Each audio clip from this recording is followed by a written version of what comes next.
kahapon sa inyo. May bumili ako ng ano eh, ng mga solar lamp na. Ayan. Bagong dating to. Wala pa battery to. Ayan. Umuulan, walang masasagap na kuryente yung solar. Ginawa ko, sinarge ko muna sa kuryente sa chargeran ng cellphone. Ayan o. Ayan o. So never mind na rito kasi lalagyan ko to ng EBR para saksak na lang yung TV. Tatanggalin ko na to, lagay ko sa likod.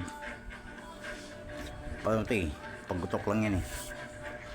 Ngayon ginawa ko to para magano sa fully charge saya kuryente, kasi kung sa araw hindi mo malaman kung naka fully charge siya kasi wala siyang indicator na kung naka fully charge siya. Yan, ginawa ko ng ganyan. Kasi itong isa, dalawa simili ko eh. Bulit ang battery yan, papalitan natin ng malaki. Mas malaki, mga 2,000 mAh. Palamang to, nasa 1,000 mAh lang to eh, 500. Kasi rin yung dalawa. Diba? Kasya. Pag natin yung dalawa yan, 3, 4. Matagal malubat. Series connection lang yan. Kaya tayo nyo lang.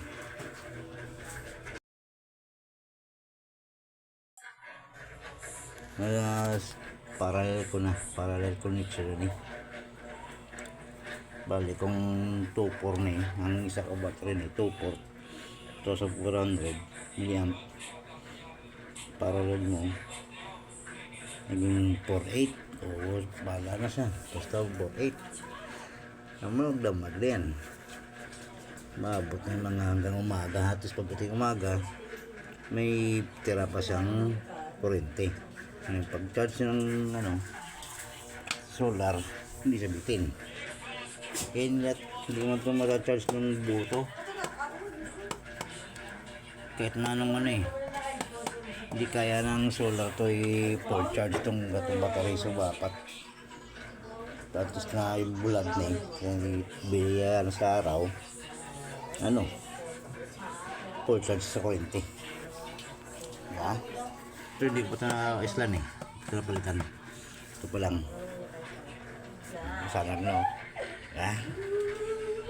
lang yun para may idea kayo solar mo, kaya walang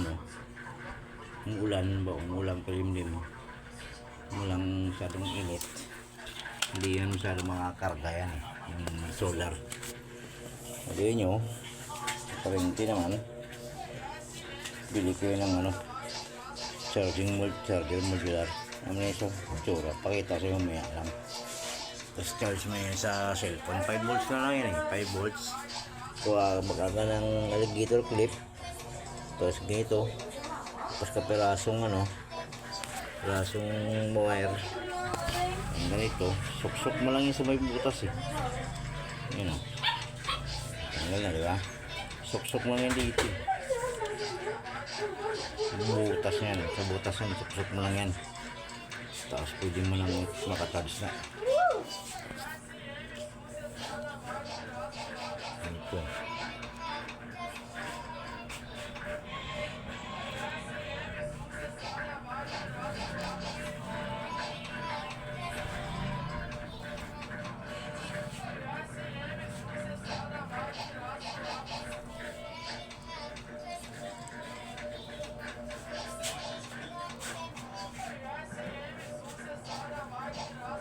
Ayan lang. Charge na. So tutusin lang, hindi itong panel board, hindi yan makaka-full charge sa ganitong mga battery na dako. Hangin pag-itaw kanina. Ayan walang dumating yan dito kanina. Wala yan charge, wala yan yun mo yan una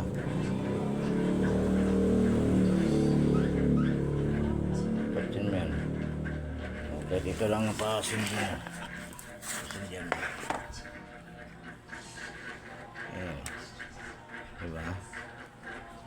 Yun yung pinalitan ko ng dalawang battery. Na lithium ion na.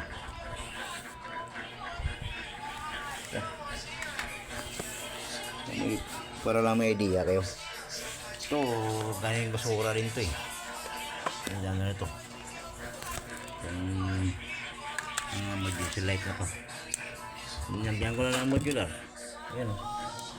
Ayan, tinipang ko lang. Kasi dinagdikit. Ayan. Ito. Sorry no. Tagal lang. Ilang buwan yan nakastock yan. Oh. Ito. Diba? Hindi yan. Ilang buwan na yan. Wala nang lubat-lubat yan. Kasi yung battery ito ng tatlo. Ito, 4. Ito, 6 to. 6 to. Nalagay kong battery na lithium. Ion. Diba? Wala ito na butangan ng ano.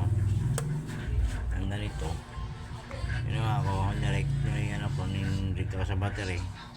Palabas ko ng wire negative positive para kung in case na malubat to, iipit ko lang sa ligid sa clip. Diba?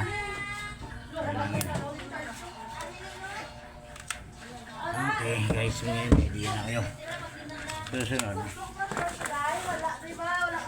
yung malaking sulak na kaulitin na rin.